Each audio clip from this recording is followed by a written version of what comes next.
Hi folks, Sonia Ashe here from Ashe Design. Today I want to show you how to create a great composite using our digital backdrop.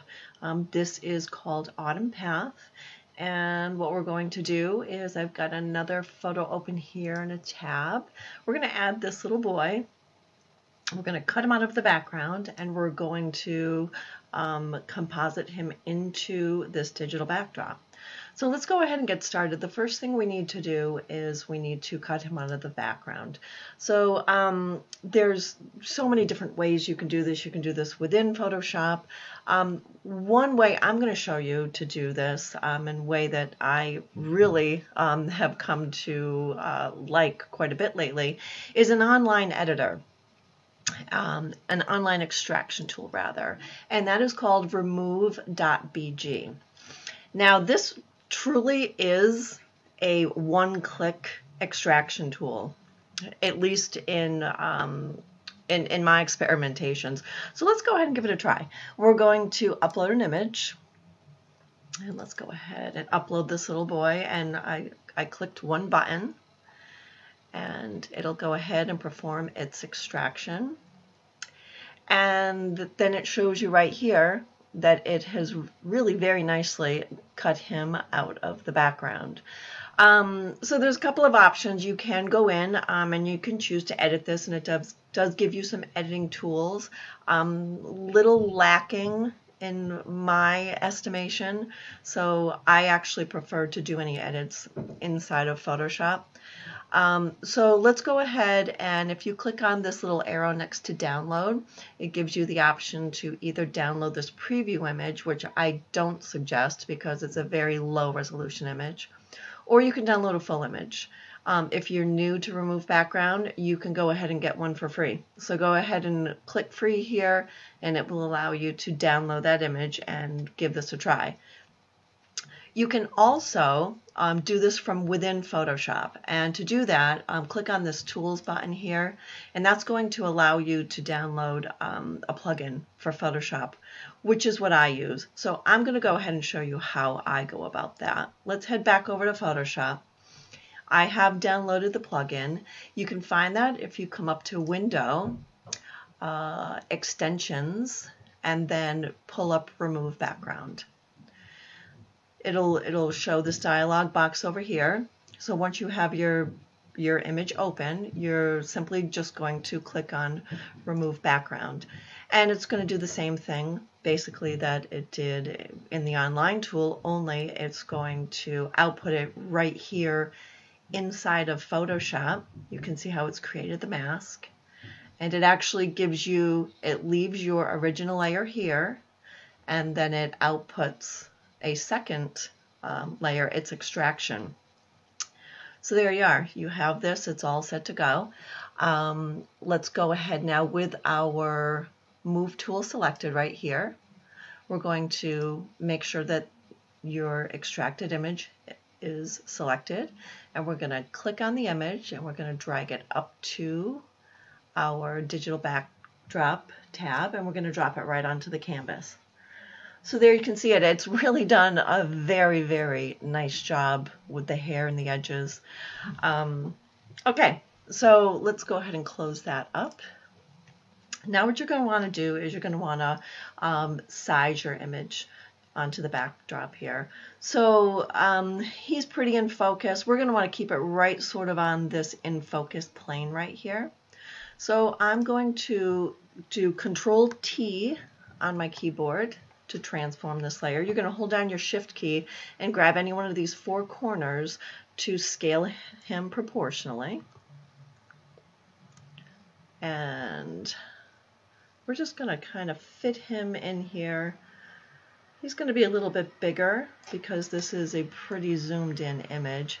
And again, we're going to probably sit him right about in there. And then you can hit Enter on your keyboard, and that will apply that transformation.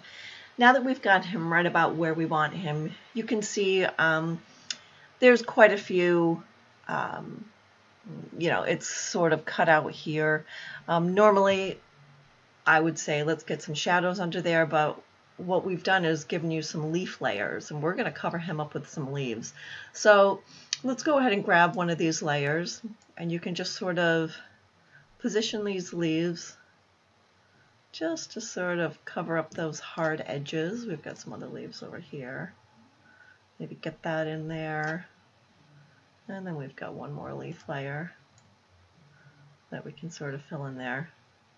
So then all of a sudden we don't have to go and add any shadows for him. And you know, even if you wanted to maybe add some leaves behind his feet, you could do that too. Maybe come here and duplicate this. You could just drag that down to the little plus sign. That'll duplicate that layer. We could maybe move it over here, maybe put it behind his foot. So to do that, you just want to put it below him in the layer palette. Maybe add a leaf there, something to that effect. So that just sort of shows you how you can play around with that. Now the last thing you're going to want to do is, you know, we want to kind of weave him into this background a little bit better. He's awfully bright, and his colors are off because if you go back and look at this, he was in a very, very bright setting. So let's try and fix that somewhat. So I've created some color matching layers for you. So we're going to go ahead and we're going to click on the extracted layer here, your image, and we're going to turn on these matching values and matching color layers. And what we're going to do is we want to clip those to your photo layer. So let's click on matching values and right click, and you want to create a clipping mask. And you can see that now that is only going to affect just your cutout photo layer.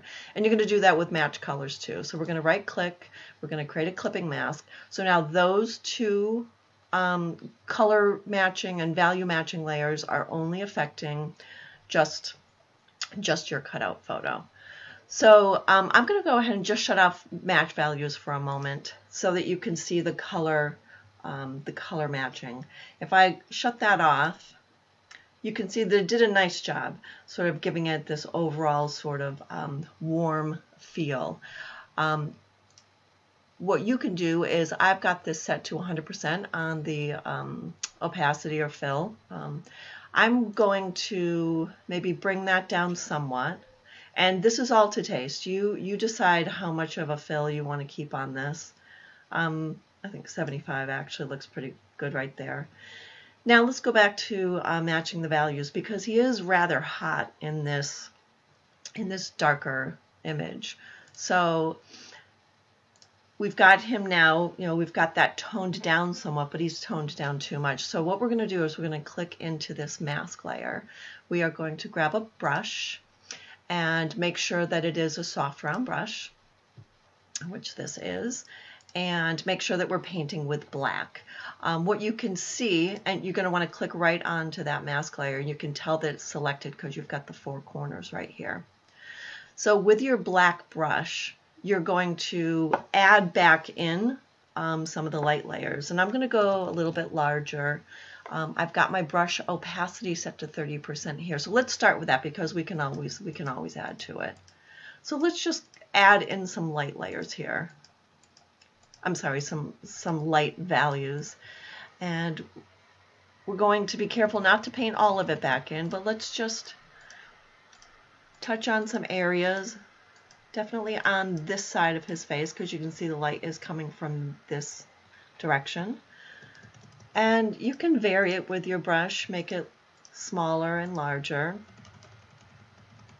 Maybe just a little bit on the top of his hand there, a little here, maybe a little on the top of his pants. And you can see how that's actually taking some nice dimension there. And don't worry if you've added too much in. If you feel like you've overdone it, and it's so easy to do, no worries. You can just switch your colors back to white, and you are able to paint back in any dark areas. I'm going to go ahead and turn that back to black, and let's give him a little bit more light on his face. And it's kind of nice to work with this. You can see, you know, this is the black area here basically is where you've painted the light back in. Go ahead and adjust your fill as well. So you can bring that down, and that will sort of, this will adjust your lightness, right? So bringing it down actually adds in more light.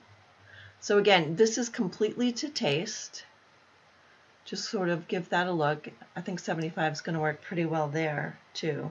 And of course, I just love to do the before and afters. So let's go ahead and shut off your values and your colors, and then turn them back on. And you can see it's really done a real nice job of weaving your image right into this composite. So I encourage you to play around and share your creations in our Facebook group.